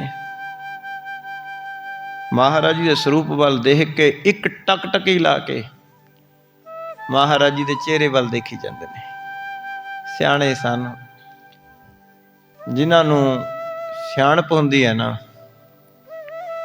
ਉਹ ਇੱਕ ਟਕ ਇੱਕ ਰਸ, ਚਾਹੇ ਕੋਈ ਮਹਾਪੁਰਸ਼ ਹੋਵੇ। ਇਸ ਤਰ੍ਹਾਂ ਮਹਾਪੁਰਸ਼ਾਂ ਤੋਂ ਸੁਣਿਆ ਕਿ ਗੁਰੂ ਵੱਲ ਬਹੁਤ, ਜਿਵੇਂ ਇੱਕ ਬਹੁਤ ਕੰਗਾਲ ਹੁੰਦਾ ਹੈ, ਜਾਂ ਮਾਲਕ ਕੋਈ ਰੋਟੀ ਖਾਂਦਾ ਹੋਵੇ, ਕਦੇ ਕੁੱਤੇ ਨੂੰ ਦੇਖਿਆ ਕਰੋ ਵੀ ਮਾਲਕ ਕਹਿੰਦੀ ਕਿਵੇਂ ਦੇਖਦਾ, ਉਹਦੀ ਅੱਖਾਂ ਦੇ ਵਿੱਚ ਕਿੰਨੀ ਲਾਲਸਾ ਹੁੰਦੀ ਹੈ। ਇਸੇ ਪ੍ਰਕਾਰ ਕੋਈ ਧਨ ਲੈਣ ਆਵੇ ਔਰ ਜਾਂ ਕੋਈ ਮੰਗਣ ਆਵੇ ਤੇ ਉਹਦੀ ਅੱਖਾਂ ਦੇ ਵਿੱਚ ਇੱਕ ਇੱਛਾ ਹੁੰਦੀ ਹੈ ਵੀ ਜੇ ਇਹ ਮੇਰੀ ਇੱਛਾ ਪੂਰੀ ਕਰ ਦੇਵੇ। ਇਸੇ ਪ੍ਰਕਾਰ ਗੁਰਸਿੱਖ ਵੀ ਆਪਣੇ ਸਤਿਗੁਰ ਅੱਗੇ ਝੋਲੀ ਅੱਡਦੇ ਨੇ ਔਰ ਪ੍ਰੇਮਮਈ ਬਿਨਾਂ ਬੋਲਿਆਂ ਤੋਂ ਅੱਖਾਂ ਬਹੁਤ ਕੁਝ ਕਹਿੰਦੀਆਂ ਹੁੰਦੀਆਂ ਨੇ। ਇਸ ਤਰ੍ਹਾਂ ਮਹਾਰਾਜ ਜੀ ਵੱਲ ਇੱਕ ਟਕਟਕੀ ਲਾ ਕੇ ਇਹ ਦੋਨੋਂ ਦੇਖਣ ਲੱਗ ਪਏ। ਬੋਲਨ ਆਵ ਭਏ ਮੁਖ ਮੋਨਾ। ਬੋਲਿਆ ਨਹੀਂ ਜਾਂਦਾ, ਚੁੱਪ ਹਨ, ਪਰ ਤਰਸਮਈ ਅੱਖਾਂ ਦੇ ਨਾਲ ਵੀ ਮਿਹਰ ਕਰ ਦਿਓ, ਕਿਰਪਾ ਕਰ ਦਿਓ। ਦਇਆ ਕਰ ਦਿਓ। ਇਸ ਤਰ੍ਹਾਂ ਤਰਸਮਈ ਅੱਖਾਂ ਨਾਲ ਮਹਾਰਾਜ ਜੀ ਵੱਲ ਦੇਖ ਰਹੇ ਹਨ। ਕਵਲ ਨੈਣ ਸਨਮਾਨ ਬਸਾਏ। ਤਾਂ ਇਸ ਤਰ੍ਹਾਂ ਕਰਕੇ ਧੰਨ ਸਾਹਿਬ ਸ੍ਰੀ ਗੁਰੂ ਨਾਨਕ ਦੇਵ ਜੀ ਮਹਾਰਾਜ ਜੀ ਨੇ ਬੜਾ ਅਦਬ ਸਤਿਕਾਰ ਕੀਤਾ ਔਰ ਦੋਨਾਂ ਨੂੰ ਬੜੇ ਪ੍ਰੇਮ ਦੇ ਨਾਲ ਬਿਠਾਇਆ। ਕੁਸ਼ਲ ਬੂਝਨੈ ਬੈਨ ਸੁਨਾਏ। ਮਹਾਰਾਜ ਜੀ ਨੇ ਪੁੱਛਿਆ, ਕਾਜੀ ਸਾਹਿਬ ਜੀ, ਹੇ ਪਾਦਾ ਜੀ, ਠੀਕ ਠਾਕ ਹੋ? ਇਸ ਤਰ੍ਹਾਂ ਮਹਾਰਾਜ ਜੀ ਨੇ ਜਦੋਂ ਉਹਨਾਂ ਦਾ ਹਾਲ ਪੁੱਛਿਆ ਨਾ, ਉਹਨਾਂ ਤਾਂ ਖੁਸ਼ੀ ਚੜ੍ਹ ਗਈ। ਇਹ ਬੜੀ ਕਿਰਪਾ ਵਰਤਦੀ ਹੁੰਦੀ ਹੈ ਜੇ ਕੋਈ ਪੂਰਨ ਮਹਾਂਪੁਰਸ਼ ਗੁਰੂ ਆਪਣੇ ਸਿੱਖ ਦਾ ਹਾਲ ਪੁੱਛ ਲੇ। ਹੁਣ ਕਹੋ ਜੀ ਕਿਤੇ ਦਰਸ਼ਨ ਕਿਸੇ ਨੂੰ ਹੋ ਜਾਣ, ਜਾਂ ਸਿੱਖ ਭਾਵਨਾ ਦੇ ਨਾਲ ਅਰਦਾਸ ਕਰਦਾ ਹੈ ਤੇ ਜੈਸੀ ਉਹਦੀ ਇੱਛਾ ਹੁੰਦੀ ਹੈ, ਉਹਦੀ ਭਾਵਨਾ ਹੁੰਦੀ ਹੈ, ਔਰ ਧੰਨ ਸ੍ਰੀ ਗੁਰੂ ਗ੍ਰੰਥ ਸਾਹਿਬ ਮਹਾਰਾਜ ਜੀ ਹੁਕਮਨਾਮੇ ਦੇ ਵਿੱਚ ਉਹਦੇ ਮਨ ਦੀ ਭਾਵਨਾ ਨੂੰ ਜ਼ਾਹਰ ਕਰ ਦਿੰਦੇ ਨੇ। ਜਦੋਂ ਉਹ ਸਿੱਖ ਦਾ ਮਨ ਫਿਰ ਗਦ-ਗਦ ਹੋ ਜਾਂਦਾ ਹੈ ਵੀ ਮੇਰੀ ਅਰਦਾਸ ਸੁਣੀ ਗਈ ਔਰ ਧੰਨ ਸ੍ਰੀ ਗੁਰੂ ਗ੍ਰੰਥ ਸਾਹਿਬ ਮਹਾਰਾਜ ਜੀ ਨੇ ਮੈਨੂੰ ਮੇਰੀ ਗੱਲ ਦਾ ਜਵਾਬ ਦੇ ਦਿੱਤਾ, ਮੈਨੂੰ ਉੱਤਰ ਮਿਲ ਗਿਆ। ਸੋ ਫਿਰ ਖੁਸ਼ ਹੋ ਜਾਂਦੇ ਨੇ। ਇਸੇ ਪ੍ਰਕਾਰ ਜਦੋਂ ਮਹਾਰਾਜ ਜੀ ਨੇ ਹਾਲ ਚਾਲ ਪੁੱਛਿਆ, ਇਹ ਦੋਨੋਂ ਬਹੁਤ ਖੁਸ਼ ਹੋਏ, ਮਨ ਨੂੰ ਸ਼ਾਂਤੀ ਪ੍ਰਾਪਤ ਹੋ ਗਈ। ਧਰਤੀ ਰਜ ਬੋਲੇ ਮੁਖ ਬਾਣੀ। ਸੋ ਇਸ ਤਰ੍ਹਾਂ ਕਰਕੇ ਬਹੁਤ ਦੋਨਾਂ ਨੇ ਬੜੇ ਧੀਰਜ ਦੇ ਨਾਲ ਮਿੱਠੇ ਲਹਿਜੇ ਦੇ ਵਿੱਚ ਮਹਾਰਾਜ ਦੀ ਉਸਤਤ ਕੀਤੀ। ਪਦ ਰਚਨਾ ਸੁਠ ਉਸਤਤ ਠਾਨੀ। ਕਿ ਮਹਾਰਾਜ ਜੀ, ਕਲਯੁਗ ਦਾ ਜੋ ਸਮਾਂ ਹੈ ਇਹ ਬੜਾ ਅਗਨ ਦਾ ਸਾਗਰ ਹੈ ਔਰ ਦੁਨੀਆ ਇਹਦੇ ਵਿੱਚ ਰੁੜਦੀ ਜਾਂਦੀ ਹੈ। ਸਿੰਧ ਹੁਤਾਸਨ ਕਾਲ ਕਲੀ ਕੋ। ਕੋਈ ਮਹਾਰਾਜ ਕਹਿੰਦੇ ਕਿ ਸਿੰਧ ਹੁਤਾਸਨ ਕਾਲ ਕਲੀ ਕੋ, ਕਿ ਮਹਾਰਾਜ ਕਲਯੁਗ ਦਾ ਜੋ ਸਮਾਂ ਹੈ ਅਗਨ ਦਾ ਸਾਗਰ, ਬੜਾ ਭੈੜਾ ਸਮਾਂ ਹੈ। ਅਤ ਪ੍ਰਚੰਡ ਇਸ ਤਰ੍ਹਾਂ ਬਲੀ ਕੋ, ਇਸ ਭਵਜਲ ਰੂਪੀ ਸੰਸਾਰ ਵਿੱਚੋਂ, ਵਕਾਰਾਂ ਦੀ ਅਗਨ ਵਿੱਚੋਂ ਕੋਈ ਬਹੁਤ ਬਲੀ ਸੂਰਮਾ ਹੋਵੇ ਉਹੀ ਤਰਦਾ ਹੈ। ਇਸ ਤਰ੍ਹਾਂ ਕਹਿਣ ਲੱਗੇ, ਜੀਵ ਪਰੇ ਦਜ ਦਜ ਦੁਖ ਪਾਈ। ਇਸ ਸਮੇਂ ਦੇ ਵਿੱਚ, ਕਲਯੁਗ ਦੇ ਸਮੇਂ ਦੇ ਵਿੱਚ ਬਹੁਤ ਦੁਨੀਆ ਜੀਵ ਸੜ ਸੜ ਕੇ ਦੁੱਖ ਪਾ ਰਹੇ ਹਨ। ਉਬਰ ਨ ਸਕਹਿ ਨ ਪਾਏ ਉਪਾਈ। ਮਹਾਰਾਜ ਜੀ, ਨਾ ਤਾਂ ਉਹਨਾਂ ਨੂੰ ਕੋਈ ਬਚਣ ਦਾ ਉਪਾਅ ਮਿਲ ਰਿਹਾ ਔਰ ਨਾ ਹੀ ਉਹ ਬਚ ਸਕ ਰਹੇ ਨੇ। ਇਹ ਜਿਹੜਾ ਕਰਮ ਧਰਮ ਕਰਦੇ ਨੇ, ਇਹ ਸਾਰੇ ਹੀ ਭਵਜ ਰੂਪੀ ਸੰਸਾਰ ਵਿੱਚ ਡੁੱਬਦੀ ਜਾ ਰਹੀ।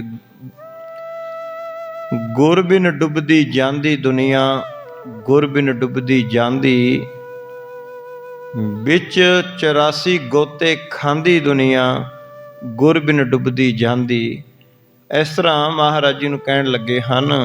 ਬਾਂਧਨ ਹੇਤ ਸੇਤ ਤਹਿ ਭਾਰਾ। ਇਸ ਪ੍ਰਕਾਰ ਮਹਾਰਾਜ ਜੀ, ਸਾਨੂੰ ਤੇ ਇਉਂ ਲੱਗਦਾ ਵੀ ਇਹ ਭਵਜਲ ਰੂਪੀ ਸੰਸਾਰ ਦੇ ਤਰਨ ਵਾਸਤੇ, ਹੇ ਧੰਨ ਗੁਰੂ ਨਾਨਕ ਜੀ, ਤੁਸੀਂ ਤਾਂ ਬੇੜੀ ਕੀ, ਤੁਸੀਂ ਤਾਂ ਪੁਲੇ ਲਾ ਦਿੱਤਾ।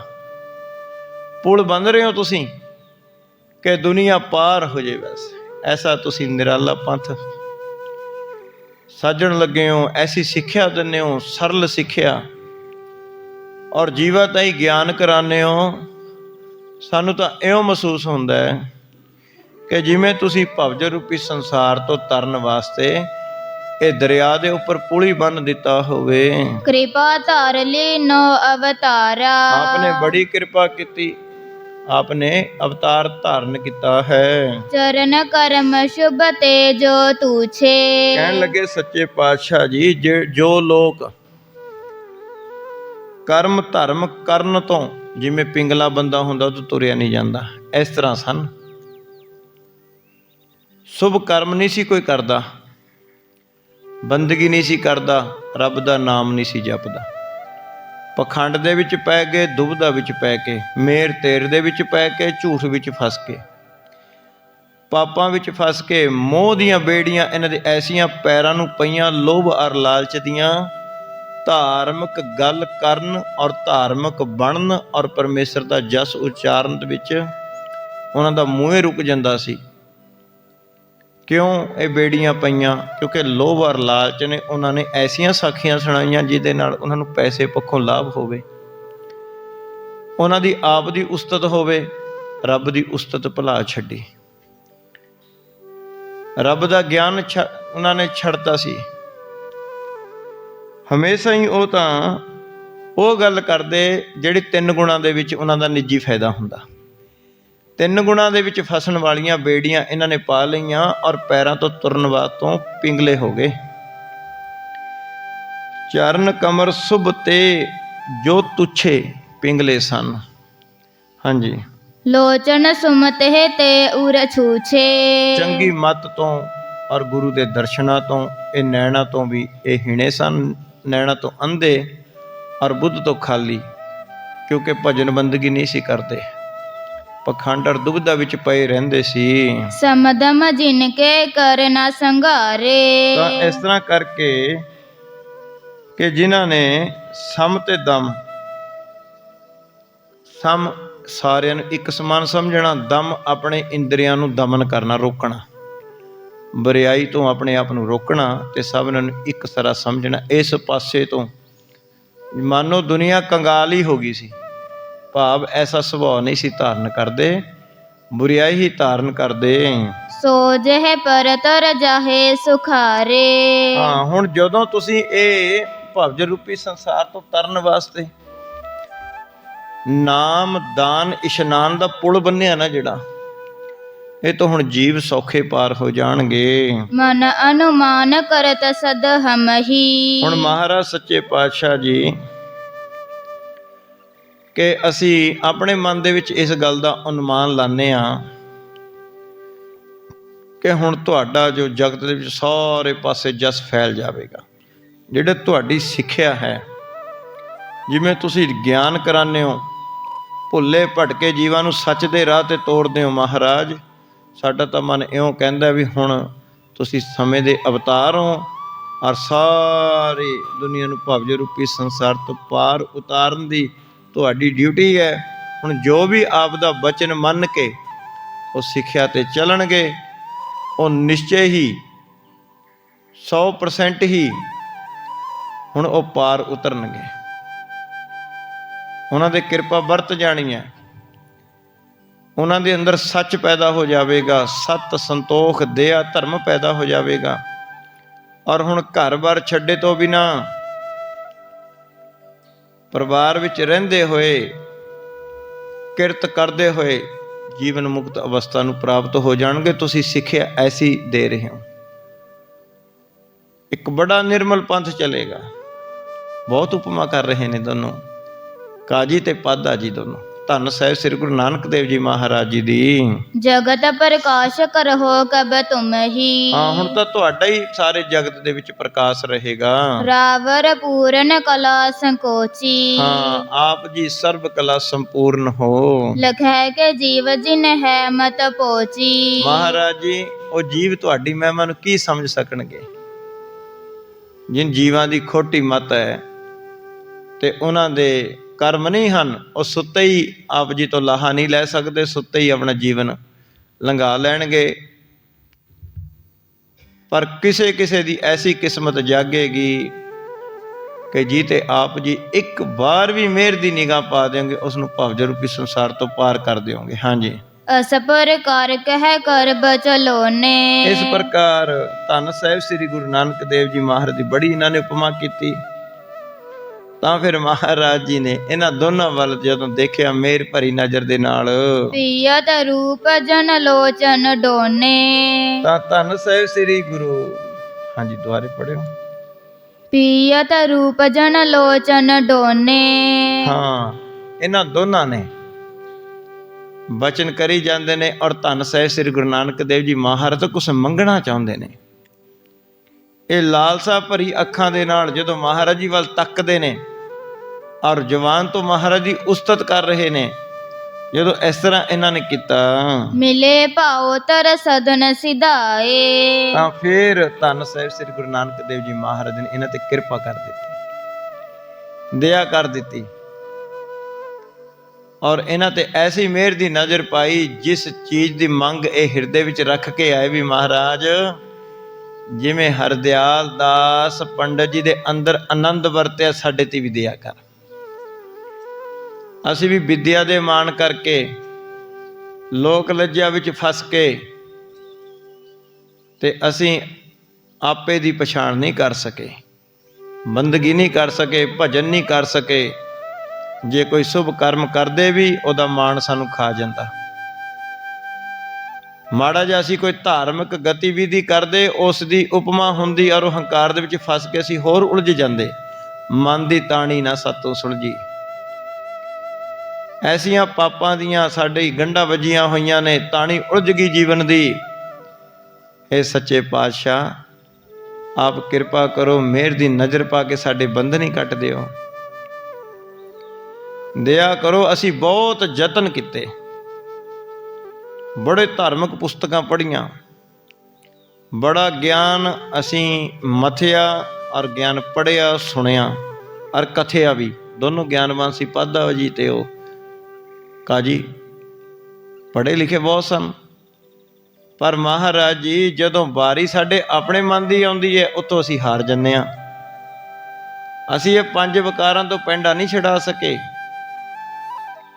ਭਾਵੇਂ ਅਸੀਂ ਲੋਕਾਂ ਨੂੰ ਗਿਆਨ ਕਥੀ ਜਾਂਦੇ ਹਾਂ, ਪੜ੍ਹੀ ਜਾਂਦੇ ਹਾਂ, ਅੱਗੇ ਪੜ੍ਹਾਈ ਪੜ੍ਹਾਉਂਦੇ ਵੀ ਸੀ, ਉਹ ਵਿਦਿਆ ਪੜ੍ਹਾਈ ਵੀ ਜਾਂਦੇ ਹਾਂ, ਪਰ ਸਾਡੀ ਜਿਹੜੀ ਪੜ੍ਹਾਈ ਔਰ ਵਿਦਿਆ ਉਹ ਢਿੱਡ ਤੱਕ ਹੀ ਹੈ, ਦਿਮਾਗ ਤੱਕ ਹੈ। ਜੋ ਗਿਆਨ ਇਹ ਗ੍ਰੰਥਾਂ ਦੇ ਵਿੱਚ ਲਿਖਿਆ ਹੈ, ਉਹ ਗਿਆਨ ਦਾ ਕਰਕੇ ਅਸੀਂ ਆਪਣੇ ਅੰਦਰ ਉਸ ਦੀ ਖੋਜ ਨਹੀਂ ਕਰ ਸਕੇ, ਅਸੀਂ ਨਾਮ ਨਹੀਂ ਜਪ ਸਕੇ, ਔਰ ਨਾਮ ਦੇ ਨਾਲ ਸੁਰਤ ਨੂੰ ਇੱਕ ਮਿਕ ਕਰਕੇ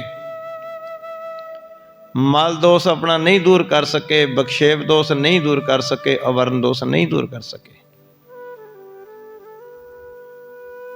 ਦੂਜਿਆਂ ਨੂੰ ਉਪਦੇਸ਼ ਜ਼ਰੂਰ ਕਰਦੇ ਰਹੇ, ਆਪ ਦਇਆ ਕਰੋ। ਆਪ ਕਿਰਪਾ ਕਰਕੇ ਸਾਡੇ ਹਉਮੈ ਹੰਕਾਰ ਨੂੰ, ਆ ਬੰਧਨਾਂ ਨੂੰ, ਆ ਫਾਹਿਆਂ ਨੂੰ ਸਾਡੇ ਗਲੋਂ ਲਾ ਦਿਓ। ਕਿਰਪਾ ਕਰਕੇ ਸਾਡੇ ਹਿਰਦੇ ਦੇ ਵਿੱਚ ਗਰੀਬੀ ਵਸਾ ਦਿਓ, ਨਿਰਮਾਣਤਾ ਵਸਾ ਦਿਓ, ਸੱਚ ਵਸਾ ਦਿਓ। ਅਸੀਂ ਕੌਣ ਆ ਐ ਬਾਬਾ, ਅਸੀਂ ਕੌਣ ਆ? ਅੱਜ ਤਾਂ ਸਾਨੂੰ ਇਹੋ ਵੀ ਨਹੀਂ ਪਤਾ। ਅਸੀਂ ਰੁਲਦੇ ਫਿਰਦੇ ਹਾਂ, ਆਪਣੇ ਆਪ ਨੂੰ ਸਰੀਰ ਮੰਨਦੇ ਹਾਂ। ਜਿਸ ਤਰ੍ਹਾਂ ਉਹ ਹਰਦਿਆਲ ਦਾਸ ਪਾਧੇ ਦੀ ਅੱਖਾਂ ਵਿੱਚ ਚਮਕ ਹੈ ਔਰ ਚਿਹਰੇ ਤੇ ਨੂਰ ਹੈ, ਉਹ ਕਿਸੇ ਰੱਬੀ ਅਗੰਮੀ ਅਵਸਥਾ ਦੇ ਵਿੱਚ ਝੂਮ ਰਿਹਾ ਹੈ। ਉਹ ਦਇਆ ਸਾਡੇ ਤੇ ਵੀ ਕਰਦੇ। ਅਸੀਂ ਤੇਰੇ ਮੂਹਰੇ ਝੋਲੀ ਅੜਦੇ ਹਾਂ, ਸਾਡੀ ਝੋਲੀ ਵਿੱਚ ਖੈਰ ਪਾ। ਹੁਣ ਮੰਗਣ ਵਾਲੇ ਵੀ ਤਕੜੇ ਸੀ, ਅੱਗੇ ਦੇਣ ਵਾਲਾ ਵੀ ਸ਼ਾਹ ਹੈ, ਦੇਣ ਵਾਲਾ ਵੀ ਦਾਤਾ ਹੈ, ਮੰਗਣ ਵਾਲੇ ਵੀ ਤਕੜੇ ਨੇ, ਸਿਆਣੇ ਨੇ, ਚੰਗੀ ਵਸਤੂ ਮੰਗ ਰਹੇ ਨੇ। ਧੰਨ ਸਾਹਿਬ ਸ੍ਰੀ ਗੁਰੂ ਨਾਨਕ ਦੇਵ ਜੀ ਮਹਾਰਾਜ ਜੀ ਨੇ ਕਿਹਾ, ਪਾਧਾ ਜੀ, ਕਾਜੀ ਸਾਹਿਬ ਜੀ, ਕਰਤਾਰ ਭਲੀ ਕਰੇਗਾ। ਬਸ ਇੰਨੇ ਹੀ ਮਹਾਰਾਜ ਨੇ ਕਹਿ ਕੇ ਐਸੀ ਨਿਗਾਹ ਪਾਈ, ਦੋਨਾਂ ਦੇ ਅੰਦਰ ਕਿਰਪਾ ਵਰਤ ਗਈ। ਹੁਣ ਬੜੇ ਖੁਸ਼ੀ ਦੋਨੋਂ ਆਪਣੇ ਘਰ ਨੂੰ ਜਾਂਦੇ ਨੇ। ਇਸ ਤਰ੍ਹਾਂ ਮਹਾਰਾਜ ਜੀ ਨੇ ਹੁਣ ਮਿਹਰ ਕੀਤੀ ਇਹਨਾਂ ਦੋਨਾਂ ਦੇ ਉੱਪਰ ਵੀ। ਹਾਂਜੀ, ਪੜੋ ਦੁਆਰ ਤੇ। ਹਾਂ, ਮਿਲੇ ਭਾਉ ਤਰ ਸਦਨ ਸਿਧਾਏ। ਬੜੇ ਪ੍ਰੇਮ ਹਾਸਲ ਕਰਕੇ ਹਿਰਦੇ ਦੇ ਵਿੱਚ ਫਿਰ ਆਪਣੇ ਬੜੇ ਖੁਸ਼ੀ ਦੇ ਵਿੱਚ ਆਪਣੇ ਘਰ ਨੂੰ ਗਏ। ਜਿਨ ਮਨ ਭਗਤ ਵਿਖੈ ਸੁਖ ਪਾਏ। ਉਹਨਾਂ ਦੇ ਮਨ ਵਿੱਚ ਭਗਤੀ ਭਾਵ ਮਹਾਰਾਜ ਨੇ ਪੈਦਾ ਕਰ ਦਿੱਤਾ, ਉਹਨਾਂ ਦੇ ਅੰਦਰ ਗਿਆਨ ਪੈਦਾ ਕਰ ਦਿੱਤਾ ਔਰ ਬੜੇ ਆਨੰਦਮਈ ਅਵਸਥਾ ਦੇ ਵਿੱਚ ਪਹੁੰਚ ਗਏ ਔਰ ਬੜੇ ਖੁਸ਼ੀ ਆਪਣੇ ਘਰ ਨੂੰ ਵਾਪਸ ਗਏ। ਮਿਲੇ ਆਨ ਪੁਨ ਬਾਲ ਸਖਾਈ। ਫਿਰ ਮਹਾਰਾਜ ਜੀ ਦੇ ਜਿਹੜੇ ਬਚਪਨ ਦੇ ਮਿੱਤਰ ਸਨ, ਉਹ ਆ ਕੇ ਮਿਲਣ ਵਾਸਤੇ। ਹੁਣ ਮਹਾਰਾਜ ਜੀ ਕਿਰਪਾ ਕਰ ਰਹੇ ਨੇ, ਸੁੱਕੇ ਹਿਰਦਿਆਂ ਦੇ ਵਿੱਚ ਉਹਨਾਂ ਨੂੰ ਤਰ ਕਰਕੇ ਗਿਆਨ ਦਾ ਉਹਨਾਂ ਦੇ ਅੰਦਰ ਬੂਟਾ ਲਾ ਰਹੇ ਨੇ ਮਹਾਰਾਜ ਜੀ। ਹੁਣ ਮਹਾਰਾਜ ਜੀ ਦੇ ਜਿਹੜੇ ਮਿੱਤਰ ਸਨ ਬਚਪਨ ਦੇ, ਉਹ ਆ ਗਏ ਸਾਰੇ ਮਿਲਣ ਵਾਸਤੇ। ਕਹਿਤ ਪਰਸਪਰ ਅਧਿਕ ਵਡਾਈ। ਬੜੀ ਉਹਨਾਂ ਨੇ ਵੀ ਵਡਿਆਈ ਕੀਤੀ। ਪਰਮ ਪ੍ਰੇਮ ਮੈਂ ਮੋਦ ਨਾ ਥੋਰਾ। ਤਾਂ ਇਸ ਤਰ੍ਹਾਂ ਕਰਕੇ ਮਹਾਰਾਜ ਜੀ ਨੇ, ਉਹ ਵੀ ਇਸੇ ਤਰ੍ਹਾਂ ਮਹਾਰਾਜ ਜੀ ਦੇ ਅੱਗੇ ਸੁਖ ਮੰਗਦੇ ਨੇ, ਚੰਗੀ ਵਸਤੂ ਮੰਗੀ ਨਾ ਸਾਰਿਆਂ ਨੇ।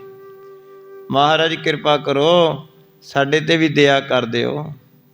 ਇਸ ਤਰ੍ਹਾਂ ਮਹਾਰਾਜ ਜੀ ਵੱਲ ਦੇਖੀ ਜਾਂਦੇ ਨੇ, ਬੜਾ ਪ੍ਰੇਮ ਕਰਦੇ ਹਨ।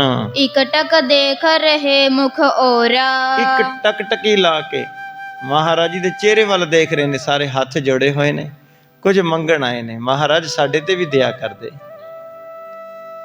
ਕਿਰਪਾ ਕਰਦੇ ਮਹਾਰਾਜ, ਸਾਡੇ ਤੇ ਵੀ ਦਇਆ ਕਰਦੇ, ਸਾਨੂੰ ਵੀ ਗਿਆਨ ਬਖਸ਼ ਦਿਓ। ਬੈਸ ਬਿਤਾਵਹਿ ਬਾਸੁਰ ਪਾਸੂ। ਹਾਂ, ਮਹਾਰਾਜ ਜੀ ਦੇ ਕੋਲੇ ਬੈਠ ਕੇ ਸਮਾਂ ਗੁਜ਼ਾਰਦੇ ਰਹੇ ਨੇ। ਹੁਣ ਮਹਾਰਾਜ ਜੀ ਕਿਰਪਾ ਕਰ ਰਹੇ ਨੇ, ਸਾਰਿਆਂ ਨੂੰ ਗਿਆਨ ਦੀ ਬਖਸ਼ਿਸ਼ ਕਰ ਰਹੇ ਹਨ। ਹਾਂਜੀ, ਨਿਤ ਪ੍ਰਤ ਉਰਹਵੈ ਨਯੋ ਹੁਲਾਸੂ। ਮਹਾਰਾਜ ਜੀ ਉਹਨਾਂ ਨੂੰ ਨਿਤ ਪ੍ਰਤੀ ਗਿਆਨ ਦੀਆਂ ਗੱਲਾਂ ਸੁਣਾਉਂਦੇ ਨੇ, ਭਗਤੀ ਭਾਵ ਦੀਆਂ ਗੱਲਾਂ ਸੁਣਾਉਂਦੇ ਨੇ, ਉਹਨਾਂ ਦੇ ਮਨ ਨੂੰ ਗਿਆਨ ਕਰਾਉਂਦੇ ਨੇ, ਉਹਨਾਂ ਦੇ ਹਿਰਦੇ ਵਿੱਚ ਵਿਰਾਗ ਪੈਦਾ ਕਰਦੇ ਨੇ। ਸੋ ਇਸ ਪ੍ਰਕਾਰ ਉਹਨਾਂ ਦੇ ਮਨ ਵਿੱਚ ਆਨੰਦ ਵਰਤ ਜਾਂਦਾ ਹੈ। ਯਾ ਬਿਦ ਲੀਲਾ ਸ੍ਰੀ ਜਗਨਾਥਾ। ਇਸ ਪ੍ਰਕਾਰ ਮਹਾਰਾਜ ਜੀ ਨੇ ਰਾਏ ਭੋਜ ਦੀ ਤਲਵੰਡੀ ਵਿੱਚ ਆ ਕੇ ਐਸੀ ਲੀਲਾ ਵਰਤਾਈ ਕਿ ਹਰਦਿਆਲ ਦਾਸ ਪਾਧੇ ਜੀ ਨੂੰ ਉਮਰ ਨੇੜੇ ਜਾਣ ਕੇ ਗਿਆਨ ਦੀ ਬਖਸ਼ਿਸ਼ ਕੀਤੀ, ਪਾਧੇ ਜੀ ਨੂੰ ਤੇ ਕਾਜੀ ਸਾਹਿਬ ਤੇ ਬਖਸ਼ਿਸ਼ ਕੀਤੀ, ਔਰ ਫਿਰ ਜਿਹੜੇ ਨਾਲ ਦੇ ਹਾਣੀ ਮਾਹਰ ਦੇ ਮੱਝਾਂ ਗਾਵਾਂ ਚਾਰਦੇ ਸੀ ਜਾਂ ਬਚਪਨ ਦੇ ਵਿੱਚ ਖੇਡਦੇ ਸਨ, ਐਸੀ ਦਇਆ ਮਹਾਰਾਜ ਨੇ ਕੀਤੀ ਕਿ ਉਹਨਾਂ ਦਾ ਵੀ ਉਧਾਰ ਕਰ ਦਿੱਤਾ ਔਰ ਉਹਨਾਂ ਨੂੰ ਗਿਆਨ ਦੀ ਪ੍ਰਾਪਤੀ ਕਰਾਈ। ਉਹਨਾਂ ਦੀ ਜੀਵ ਆਤਮਾ ਨੂੰ ਪਰਮਾਤਮਾ ਨਾਲ ਮਿਲਾ ਕੇ ਉਹਨਾਂ ਨੂੰ ਸਾਧੂ ਬਣਾ ਦਿੱਤਾ, ਸੰਤ ਬਣਾ ਦਿੱਤਾ, ਭਗਤ ਬਣਾ ਦਿੱਤਾ, ਹਰ ਜਨ ਬਣਾ ਦਿੱਤਾ। ਉਹਨਾਂ ਨੂੰ ਪੂਰਨ ਅਵਸਥਾ ਬਖਸ਼ ਦਿੱਤੀ ਮਹਾਰਾਜ ਜੀ ਨੇ, ਐਸੀ ਦਇਆ ਕੀਤੀ। ਸੋ ਇਸ ਪ੍ਰਕਾਰ ਮਹਾਰਾਜ ਜੀ ਨੇ ਫਿਰ ਰਾਏ ਭੋਜ ਦੀ ਤਲਵੰਡੀ ਦੇ ਵਿੱਚ ਬੜੀ ਕਲਿਆਣ ਕੀਤੀ। ਰਾਏ ਬਲਾਰ ਜੀ ਨੂੰ ਬੜਾ ਉਪਦੇਸ਼ ਕੀਤਾ ਮਹਾਰਾਜ ਜੀ ਨੇ ਭਗਤੀ ਭਾਵ ਦਾ, ਗਿਆਨ ਦਾ। ਸੋ ਇਸ ਤਰ੍ਹਾਂ ਜੋ ਵੀ ਮਹਾਰਾਜ ਜੀ ਨੂੰ ਮਿਲਦਾ ਉਹਦੀ ਕਲਿਆਣ ਕਰਦੇ ਹਨ। ਆਓ ਇੱਥੇ ਹੀ ਹੁਣ ਕਥਾ ਦੀ ਸਮਾਪਤੀ ਹੈ।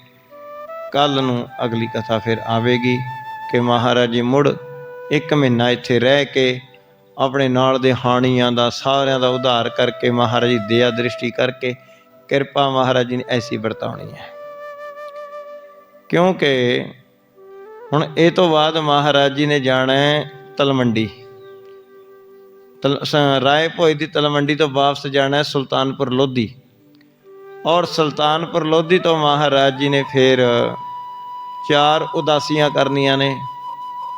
ਉਦਾਸੀਆਂ ਤੋਂ ਬਾਅਦ ਮਹਾਰਾਜ ਜੀ ਨੇ ਅੱਗੇ ਕਰਤਾਰਪੁਰ ਨਗਰ ਵਸਾ ਲੈਣਾ ਹੈ, ਤੇ ਫਿਰ ਉੱਥੇ ਹੀ ਮਹਿਤਾ ਕਾਲੂ ਜੀ ਤੇ ਬੇਬੇ ਮਾਤਾ ਤ੍ਰਿਪਤਾ ਜੀ ਸਾਰੇ ਉੱਥੇ ਫਿਰ ਰਹਿਣਗੇ। ਫਿਰ ਉੱਥੇ ਬੜੀ ਰੌਣਕ ਲੱਗਣੀ ਹੈ। ਸੋ ਇਸ ਤਰ੍ਹਾਂ ਕਰਕੇ ਮਹਾਰਾਜ ਜੀ ਸਮੇਂ ਅਨੁਸਾਰ ਜੋ ਵੀ ਪਰਮੇਸ਼ਰ ਦੇ ਵਿਧਾਨ ਜਾਂ ਕਹਿ ਲਓ ਮਹਾਰਾਜ ਦਾ ਹੁਕਮ ਕਹਿ ਲਓ, ਆਪ ਹੀ ਪਰਮੇਸ਼ਰ ਸਨ। ਸੋ ਜਿਵੇਂ ਜਿਵੇਂ ਜਿਸ ਜੀਵ ਦਾ, ਜਿਸ ਭਗਤ ਦਾ ਟਾਈਮ ਆ ਗਿਆ ਗਿਆਨ ਦਾ, ਤਾਂ ਮਹਾਰਾਜ ਜੀ ਉਹਨੂੰ ਸਮੇਂ ਅਨੁਸਾਰ ਗਿਆਨ ਕਰਾਉਂਦੇ ਗਏ। ਹੁਣ ਇਸ ਤਰ੍ਹਾਂ ਇਹਨਾਂ ਨੂੰ ਗਿਆਨ ਕਰਾਇਆ ਔਰ ਫਿਰ ਮਹਾਰਾਜ ਜੀ ਹੁਣ ਸੁਲਤਾਨਪੁਰ ਲੋਧੀ ਨੂੰ ਜਾਣਗੇ। ਸੋ ਇੱਥੇ ਹੀ ਕਥਾ ਦੀ ਸਮਾਪਤੀ ਹੈ। ਵਾਹਿਗੁਰੂ ਜੀ ਕਾ ਖਾਲਸਾ, ਵਾਹਿਗੁਰੂ ਜੀ ਕੀ ਫਤਿਹ।